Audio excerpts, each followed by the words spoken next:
네, 안녕하십니까. 클라우드에 파일과 사진을 저장하는 MS 원드라이브 365 제대로 배우기 첫 번째 강의를 시작하도록 하겠습니다. 자, 안녕하십니까. 저는 IT 전문 강사 강태환이라고 합니다. 이 첫 번째 강의에서는 이 마이크로소프트 오피스 365에 관련한 이론을 말씀드리겠고요. 그 다음에 저희가 오늘부터 배울 이 원드라이브에 관련된 프로그램을 간단한 설명을 해드리는 오리엔테이션 시간을 갖도록 하겠습니다. 자, 이제 슬라이드는 두 번째 슬라이드에 이제 키포인트를 적어 놨고요. 핵심 주제는 여러분들이 읽어보시면은, 오늘은 뭐를 배울지 아마 예상이 되실 겁니다. 세 번째 슬라이드는, 이제 제가 여러분들이랑 같이 MS 오피스 365를 쭉 이제 프로젝트를 진행하고 있습니다. 일단은 제 기준으로서는 첫 번째는 아웃룩, 두 번째는 이제 이 원노트, 이 원노트를 한번 해봤고, 세 번째가 이제 여러분들이랑 저랑 같이 배울 원드라이브가 되겠습니다. 물론 이어서 들으시는 분들도 있겠지만 원드라이브가 어떤 식으로 작동하는지 필요하신 분들도 있을 거라서 제가 이렇게 한번 해놔 봤고요. 오늘은 그래서 이제 일단은 원드라이브를 말씀드리기 전에 이 마이크로소프트 오피스는 무엇이며 365는 또 무엇인지 이런 것들을 좀 간단하게 알려드리려고 합니다. 저희 샘플 폴더에 보시면 이렇게 브록 파일 파일이 있습니다. 이 브록 파일에는 이런 식으로 메모장 파일로 되어 있고, 여기다가는 앞으로 여러분들에게 수업 내용, 뭐 팁, 뭐 그리고 간략한 주의사항, 유의사항 이런 것들을 좀 정리를 해 드리려고 합니다. 자, 일단은 공식 홈페이지 가서 마이크로소프트를 한번 보긴 할 건데요. 여러분들이 이 마이크로소프트 오피스라고 하는 이 프로그램이 있습니다. 굉장히 한 10개가 넘죠. 뭐 대표적으로 뭐 엑셀이나 지금 제가 하고 있는 파워포인트, 그리고 워드, 액세스, 뭐 요 정도가 대부분 기본적인데, 보통은 이제 마이크로소프트에서 사무 프로그램을 제작한 앱이 되겠고요. 여러분들이 요거는 이제 버전을 좀 많이 알고 계실 수도 있습니다. 옛날부터 지금까지 어떤 버전으로 이어져 왔냐면, 보통 옛날에는 뭐 2003부터 저는 많이 써봤었고, 그 다음에 이제 자격증 기준으로 말씀드리면 그 다음에 2007이었었고, 그 다음에 거의 오랫동안 집권했던 것 같아요. 2010 정도가 많이 오랫동안 된 것 같고, 2016 이제 이렇게 변화가 됐죠. 옛날에 이제 2010부터 2016까지 이제 두 개를 이제 호환해가지고 뭘로 시험 볼지를 막 정하고도 그랬었는데, 지금은 이제 2016으로 많이 시험을 보고 있습니다. 이제 한간에 이제 내년, 제가 지금 찍고 있는 기준이 23년도니까, 내년 24년도에는 아마 지금 제가 말씀드리려는 이 365 버전을 많이 사용하지 않을까 싶게 됩니다. 근데 365 버전은 365일이라는 뜻일 텐데, 이건 버전의 이름일까 생각하시는 분들도 있을 거예요. 자, 일단 결론부터 말씀드리면 아니고요. 2016에서 지금 최신 2021 버전까지 최신 버전으로 오기까지의 이제 버전 융통이 되고, 이 2021 버전과 같은 게 사실은 365 서비스가 되겠습니다. 이것도 최신이겠죠. 그러면 대체 2021 버전과 365 버전은 같은 거면 뭐가 다른 점이 있는지, 그거를 좀 여러분들이 이 이론에 대한 중점사항을 두시면 좋을 것 같겠습니다. 자, 그 다음에 종류가 굉장히 많습니다. 지금 제가 파워포인트에서 말씀드리려는 뭐 아웃룩, 원노트, 원드라이브부터 해서 비지오까지 8개가 있고요. 일단 대표적으로 이제 워드나 이제 엑셀, 그 다음에 이제 파워포인트, 액세스 말고도 합해서 총 12개의 프로그램이 존재합니다. 근데 요즘에는 프로그램하고 잘 안 하는 거 아시죠? 보통 휴대폰 이론을 많이 따라가기 때문에 앱이라고도 말을 하게 됩니다. 자, 그럼 일단은 제가 제일 여러분들한테 말씀드리고 싶은 게 MS 오피스 2021 버전과 대체 MS 오피스 365는 뭐가 다른지, 365 버전이라고 할까요? 이게 뭐가 다른지 제가 결론적으로 딱 한 단어로 추격할 수가 있는데, 이거는 제가 공식 홈페이지를 일단 둘러보고 그 다음에 천천히 말씀을 한번 드려보도록 하겠습니다. 자, 이렇게 검색창에 MS 오피스만 쳐도 바로 MS 365라는 게 나오게 됩니다. 여길 들어가면 이제 여러분들이 한번 좀 궁금증을 해결하실 수가 있는데, 들어가 보도록 하죠. 자, 들어가 보면 이런 식으로 이제 오피스가 마이크로 365로 변경됩니다가 바로 맨 앞에 나오게 됩니다. 그리고 각종 다양한 이 365에 관련되어 있는 서비스들이 이렇게 묶여져 있는 걸 확인하실 수가 있게 되는 거고요. 밑으로 내려가시면은 쭉 이제 확인이 가능하죠. 여기 보시면은 대표적으로 워드, 엑셀, 파워포인트, 팀즈. 코로나 시대 때문에 이제 대면 수업을 잘 안 하고 비대면이 좀 많아졌기 때문에 뭐 지금은 굉장히 좀 집권하고 있는 줌 수업이 있지만, 팀즈도 그런 부분에서 많이 사용을 하죠. 제가 이 기준에서 팀즈 수업도 제가 진행을 합니다. 여기 그 다음 수업이 이제 팀즈인데 아마 많은 관심 부탁드릴 수 있을 것 같습니다. 자, 그리고 이제 뭐 아웃룩이나 원드라이브 더보기 버튼 누르면 뭔가가 또 나오는 것들 확인하실 수가 있겠고요. 가격대나 뭐 연결하는 그런 장점 같은 것들을 쭉 소개해 드리고 있습니다. 일단 여러분들이 가장 궁금해 하시는 것부터 먼저 말씀을 드리는 게 좋을 것 같겠습니다. 아무래도 가장 많이 하는 질문이 이 주요 질문 쪽에 요겁니다. 오피스 2021, 그 다음에 마이크 365 차이는 무엇인가 이렇게 나오고 있습니다. 아, 이게 그래도 여러분들의 가장 또 토픽이 되죠. 요즘에 헷갈리시는 분들이 굉장히 많아요. 요 근래에 이제 그 최신의 PC를 사시거나 노트북을 사신 분들이 굉장히 많이 물어보시는 게, 제가 집에 이게 깔려 있는데 이게 이건지 잘 모른다고 하시는 분들이 많거든요. 자, 한번 눌러보죠. 자, 일단은 제가 딱 말씀드릴 수 있는 건, 일단 오피스 21은 일회성 구독으로 판매가 되는 거라서 그냥 한번 돈 크게 주고 사면은 끝이에요. 그리고 컴퓨터 한 대에다가 오피스 앱을 다 받을 수 있는 거고요. 아시겠죠? 근데 이제 일회성 구독, 즉슨 21 버전에 업그레이드가 없습니다. 그래서 뭔가 이제 업그레이드를 조금씩 하려면은 이제 업데이트를 하게 되면 또 내용상 또 바뀌어지고 그 써져 있는 말들이 다 바뀌어지거든요. 그러니까 업데이트를 진행하려면은 정가를 지불을 하고 사용해야 된다는 그런 또 단점이 있게 됩니다. 좀 그래서 장점과 단점이 이제 공존하는 것 같고요. 그리고 이제 가장 밀고 있는 건 사실 21 버전을 사세요 보다는 마이크로 365를 이용하세요를 많이 합니다. 즉슨 최신 기능을 원활한 통합된 환경에 포함하는 구독입니다. 요즘에 구독 서비스 많이 이용하잖아요. 월 얼마다 돈 줘가지고, 그쵸? 그래서 워드, 파워포인트, 엑셀처럼 친숙한 강력 오피스 데스크톱에 들어가 있기도 하고, 보통 뭐 저장소 클라우드나 연결되는 기능도 있겠고요. 그리고 구독을 통해서 추가 비용 없이 지속적으로 지원을 받을 수 있다는 것들, 그 다음에 월간 또는 연간 중에서도 이제 결제를 할 수 있다는 것들, 그리고 플랜동을 통해서 6명까지도 같이 공유해서 사용할 수 있다는 것들. 왠지 저는 그냥 이렇게 경계선을 긋고, 여기는 2021 버전이고 여기 365 버전을 설계를 하는데, 마치 뭐라고 해야 될까요? 약간 이게 더 좋다라는 느낌을 좀 받거든요. 그쵸? 저도 지금 잠깐 좀 이제 인증을 좀 하자면, 사실은 제가 지금 사용하고 있는 요 그 파워포인트도 지금 365를 사용하고 있습니다. 자동으로 업데이트가 되고 있다라고 나오기도 하고요. 그래서 저는 이제 365를 사용하는 이유는, 뭐 아무래도 제가 MS 오피스를 많이 사용하기도 하고 수업 때도 많이 사용을 하기 때문에 그것 때문이라도 여러분들이랑 같이 또 수업을 하기 위해서 제가 지금 진행을 하고 있습니다. 이 밖에 나머지 365에 관련되어 있는 모습들은 다 이쪽으로도 다 질문을 받을 수가 있기 때문에 한번 확인해 보시는 게 좋을 것 같겠습니다. 네, 궁금증을 풀리셨죠? 두 번째로 이제 요금제를 좀 보시면 좋을 것 같겠는데, 365의 요금제가 이렇게 가정용과 비즈니스용이 있어요. 사실은 비즈니스용에 관련돼 있어서는 조금 잘 사용하지 않으실 거니까 제가 봤을 때는 가정용 쪽으로 와가지고 사용을 많이 하실 수 있을 것 같아요. 그렇죠? 이렇게. 그래서 보통은 이제 이 퍼스널 요거를 많이 사용하시겠죠. 한 1년에 89,000원이니까는 한 달로 따지면은 아마 제가 봤을 때는 뭐 한 8,900원 정도 사용을 하시겠죠. 12로 나누는 게 아니라는 소리긴 같은데 어쨌든 좀 싸긴 싸겠습니다. 그래서 일단은 요거를 하게 되면은 각종 다양한 기능들을 사용하실 수가 있겠고, 패밀리는 6명까지도 가능하기 때문에 더 많이 사용할 수가 있을 것 같아요. 뭐 한 개 추가되는데 비교는 이 밑에서 할 수가 있습니다. 이렇게. 그리고 이제 요거는 이제 제가 말씀드렸던 여기까지가 365고 요건 이제 21 한 번에 이제 일회성 구독을 하는 건데, 차라리 요거 하시는 게 좀 좋을 것 같겠고, 월 8,900원이면 사실 뭐 진짜 뭐 이거를 내가 12로 나누게 되면은 만원이라고 따졌을 때 그냥 100원씩만 모아도 벌써 3만원이잖아요. 그쵸? 그러니까요. 네, 어쨌든 여러분들이 요걸 좀 잘 3,000원이겠죠. 그러니까 한 100원 말고 뭐 1,000원씩만 모아도 3만원이고 하다 보니까는 뭐 괜찮은 것 같습니다. 네. 어쨌든 여러분들이 둘 중에 아무거나 한번 선택해 주시면 좋을 것 같겠고요. 밑에 장점과 단점에 관련한 지원 내용들이 이렇게 다 이렇게 써져 있는 거 보이실 겁니다. 이런 것들 한번 생각해 보시면 너무나도 좋을 것 같겠습니다. 네.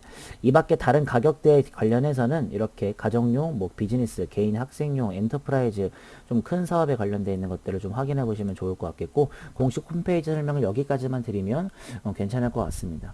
그래서 일단은 딱 말하자면 일회성 인지 또는 이제 구독인지 요거에 대한 차이점이 있겠고, 그리고 좀 디테일하게 더 말씀을 좀 드리자면 뭐 업데이트가 불가능한 21 버전인 거고, 그 다음에 365는 지속적인 비용을 지출해야 된다는 그런 부분에서 단점으로 존재할 수 있다라는 거 기억을 좀 해주시면 좋을 것 같겠습니다. 마이크로소프트 오피스는 그래도 각종 기업에서 많이 쓰고 그리고 저희들도 평생 쓸 거기 때문에 사실 월 다달이 돈 주고 업데이트를 계속 지속적으로 받는 게 그럼 좀 좋습니다. 그래서 제가 추천하는 건 사실은 뭐 홍보하는 건 아니지만 365 서비스가 그래도 여러분들이 가장 많이 사용하신다면 아무래도 사용하시는 게 좋지 않을까 싶습니다. 그래서 제가 말씀드리고 싶었던 오피스 365에 대한 이론은 여기까지고요. 그럼 이제 저희들이 배우려는 게 원드라이브잖아요. 그렇죠? 그럼 원드라이브를 설명드리기 전에 여러분들이 그 클라우드 컴퓨팅을 좀 아시면 좋습니다. 자신이 필요한 만큼 비용을 지불을 해서 용량을 사서 사용하는 기능인 거죠. 덧붙여 말씀드리자면 부연 설명을 좀 드리자면은 보통 이제 이런 것들이죠. 이제 클라우드가 보통 구름이란 뜻이므로 구름은 항상 떠 있으니 언제든지 업로드, 다운로드가 가능하다라는 그런 어원도 갖고 있게 됩니다. 이 클라우드 컴퓨팅의 종류가 굉장히 많습니다. 뭐 지금 배우려는 뭐 이제 원드라이브도 있겠지만 구글 드라이브도 있겠고 네이버에서 진행하는 네이버 마이박스도 있습니다. 굉장히 많이 있고 그리고 또 뭐 이제 모바일 쪽에서는 뭐 삼성 클라우드나 아니면 이제 뭐 아이클라우드 뭐 이런 것들도 굉장히 많이 종류에서 빠져나오게 되겠죠. 보통은 이제 공짜로 좀 용량을 주거든요. 예를 들어서 클라우드 컴퓨팅을 좀 비교하는 표를 한번 보죠. 뭐 간단히 보시면 좋을 것 같은데요. 보통 이제 애플의 아이클라우드 휴대폰 전용이니까는 구글 드라이브, 저희가 배우려는 원드라이브, 네이버의 마이박스, 드랍박스 이렇게 있습니다. 드랍박스도 많이 쓰이죠. 근데 진짜 대표적으로 이 마이박스 네이버 쪽이 아무래도 국내이다 보니까 굉장히 많은 기가바이트를 주고 있는 것 같겠고 저희가 배우려는 원드라이브가 조금 좀 적긴 하지만 5GB 정도를 좀 무료로 제공하고 있습니다. 이 이상으로 사용하고 싶으실 경우에는 제가 이제 비용을 지불을 해야겠죠. 그래서 이렇게 이제 클라우드에 대한 개념을 여러분들이 좀 잡아주시면 좋을 것 같겠습니다. 그래서 뭐 아이클라우드부터 드랍박스까지 보시고 무료로 제공하는 게 좀 있겠구나 이게 생각을 좀 해주시면서 가면 매우 좋지 않을까 싶기도 하고요. 네. 그래서 이거는 뭐 간단하게 캡처 타임을 가지고 한번 쭉 보시면 좋을 것 같겠습니다. 네. 그래서 이제 클라우드 컴퓨팅 같은 경우에는 아직까지도 이론적으로도 배우시는 분들이 많고, 게다가 사실상 단점이라고 할 수 있는 건 인터넷이 돼야 하는 환경에서만 진행을 할 수 있기 때문에 그게 좀 단점이지 않을까 싶고요. 그 다음에 무료 용량 다음에는 돈을 이제 지불해야 되는 금액들이 있습니다. 이 금액들은 사실은 여러분들이 사이트를 들어가셔서 보시는 게 좋을 것 같겠고, 저희는 그러면은 잠깐 클라우드를 배웠으니 저희가 배우려는 원드라이브를 잠깐만 좀 확인을 좀 해보려고 합니다. 네이버에 이제 원드라이브라고 치게 되면은 개인 클라우드 저장소라고 나오게 되겠고요. FAQ를 보셔도 되겠지만 공식 홈페이지에 들어가서 보는 게 빠르겠죠. 클라우드 저장소 이렇게 플랜 및 가격 보기라고 나오게 되는데요. 한번 보도록 하겠습니다. 보통은 이제 그러니까 그 365 버전에 관련 해설을 이제 지불 금액과 똑같이 진행을 하고 있으니까 보시면 좋겠지만 보통 저희가 이제 클라우드로 사용하실 때 굉장히 많은 장점들을 소개를 하고 있습니다. 당연히 뭐 단점을 소개하지는 않겠죠. 그래서 가격을 좀 보시고 비교하시면 좋을 것 같겠습니다. 그리고 이제 총 저장소가 보통은 제가 만약에 월 11,900원씩 하면은 6TB까지 뭐 개인적으로는 이제 1TB까지 이렇게 제공을 한다고 이제 써져 있는 것들이 있습니다. 그리고 앱들 사용할 수 있는 것, 고급 보안 쪽 어떻게 이제 보안을 할 수 있는지, 왜냐면 클라우드가 자료를 올리기 때문에 해킹 당하면 끝이에요. 그래서 중요한 것들을 별로 안 넣는다라고 또 생각하시고 또 USB를 들고 다니시는 분들도 굉장히 많기 때문에, 근데 요즘에는 사실 클라우드에 자료를 넣게 되면은 무궁무진하게 많이 사용할 수 있잖아요. 그렇죠? 그래서 여기를 한번 좀 보시면 좋을 것 같겠습니다. 한번 둘러보시고요. 자, 일단 그래서 이제 원드라이브를 배우려고 하니까는 저희가 이제 원드라이브 화면을 안 볼 수가 없습니다. 물론 다음 강의가 이제 화면 설명도 들어가면서 본격적인 원드라이브를 사용하는 걸로 갈 건데 수업 과정에 이따가 말씀드리도록 할 거고요. 제가 이제 그 원드라이브가 여기 시작 메뉴에 있어서 제가 바로 한번 원드라이브를 이렇게 쳐보게 되면 원드라이브 앱 이렇게 뜨게 됩니다. 한 누르고 들어가 보기 전에 구름 표시 있죠. 자, 원드라이브. 자, 처음에 원드라이브를 입력하게 되면은 마이크로소프트 계정이 이제 아무 입력하라고 나오게 되거든요. 여러분들 제가 추천드릴 수 있는 건 또 뭐냐면은 이 마이크로소프트를 계속 이용을 하실 거면은 계정 추가 정도는 먼저 해주시는 게 너무나도 좋습니다. 그걸 꼭 기억해 주시고요. 저는 로그인을 해서 화면을 바꿔보도록 하겠습니다. 로그인을 하고 이제 원드라이브로 들어가게 되면은 이런 식으로 원드라이브 폴더가 나오게 됩니다. 보통 내 PC의 문서 쪽에 이렇게 원드라이브가 존재하거든요. 이건 구름 모양 떠져 있는 거 들어가게 되면 이렇게 뜰 건데, 제가 예전에 한번 이제 원드라이브를 한번 다뤄본 적이 있기 때문에 이렇게 뭔가가 많습니다. 근데 이제 보통 여기 있는 것들은 제가 다 만든 친구들입니다. 그래서 이렇게 뭔가가 다 있죠. 이런 식으로 이렇게 다 있습니다. 네. 근데 이제 여러분들이 이제 여기를 보시게 되면은 보통 내가 이제 그 원드라이브에 동기화가 되어 있다고 늘 많이들 말해요. 사진에 뭐 이렇게 로고들이 있는 것도 있을 거고, 엑셀 폴더도 있을 거고, 당연히 여기다가 이제 원드라이브 안에다가 이런 식으로 내가 만약에 새로 만들기 해가지고 폴더를 만들어서 할 수도 있겠고요. 그리고 요 화면에서 뭔가 그러면은 컴퓨터 그냥 폴더 모양 아니에요 하시는데, 이거는 엄연히 원드라이브 앱을 열었을 때에 대한 폴더여서 내가 여기다가 파일을 넣게 되면은 다른 곳에 가서 원드라이브를 연 다음에 로그인을 하시게 되면은 똑같이 폴더 모습이 뜨면서 이런 게 뜰 거예요. 똑같은 겁니다. 그래서 폴더 모습으로도 작업을 할 수 있는 게 너무나도 큰 메리트가 있습니다. 즉슨 이 원드라이브 같은 경우에는 보통 이제 폴더 모양으로 이제 원드라이브가 진행이 될 거고요. 그 다음에 다른 곳에서도 로그인을 한다면은 똑같이 같이 사용할 수가 있다는 점이 하나큰 메리트가 있는 것 같아서, 좀 뭔가 폴더 작업을 하는 것 같은 그런 컴퓨터를 다루는 것 같은 느낌이 드는 거겠죠. 하지만 이제 여러분들이 또 아셔야 될 게 뭐냐면은 이쪽입니다. 자, 이쪽에 보시면은 이렇게 작은 아이콘들 중에 이렇게 원드라이브 표시가 이렇게 있어요. 이 친구를 더블 클릭하면은 이렇게 폴더가 뜨겠지만, 오른쪽 버튼 클릭하면 이렇게 메뉴가 뜨면서 뭔가가 나오게 됩니다. 이 친구를 가지고 지금부터 뭐 폴더 열기를 하면은 이렇게 뜰 거고, 그 다음에 이제 뭐 온라인 보기도 있습니다. 이 온라인 보기 같은 경우에는 누르게 되면은 홈페이지가 열리면서 이렇게 원드라이브 개인 클라우드 이렇게 홈페이지로 들어오게 되거든요. 이것도 한번 보시면 좋겠고요.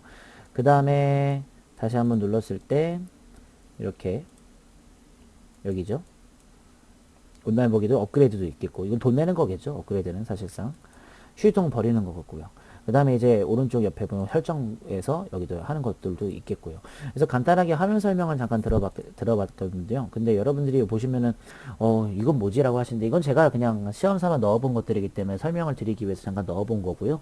이거 말고는 사실상 뭐 알려드릴 게 없습니다. 이렇게 뭐 파워포인트랑 워드나 엑셀처럼 갑자기 화면으로서 쭉 나오는 것이 아니라, 그냥 이렇게 원드라이브는 클라우드야. 너가 컴퓨터에서 여기다가 넣어놓으면 똑같은 컴퓨터 환경에서 작업할 수 있어. 라는 것이 장점이 되기 때문에 이렇게 제가 소개를 해드린 거니까 알고만 계시면 너무나도 좋을 것 같겠습니다. 뭐 자세한 이야기는 사실은 오리엔테이션 시간이기 때문에 해드릴 수는 없겠고, 어쨌든 내가 가지고 있는, 그러니까 오른쪽 이제 메뉴 작은 아이콘 하단 메뉴에서 원드라이브에 관련되어 있는 설정 것들이랑 이제 다루는 기능을 할 수 있다는 걸 꼭 기억해 주시면 너무나도 좋을 것 같겠습니다. 자, 그 다음에 수업 과정입니다. 저희는 이제 1강에서 이제 오리엔테이션 잠깐 진행해 봤고요. 그 다음에 이제 2강부터는 이제 본격적으로 이제 배워 봐야겠죠. 그래서 PC에서 이제 원드라이브 한번 사용을 해볼 거고요. 그 다음에 3강에서는 모바일 이제 원드라이브도 있습니다. 이 모바일 원드라이브를 사용을 하면서도 PC에서 연동이 어떻게 되는지 한번 알아볼 거고요.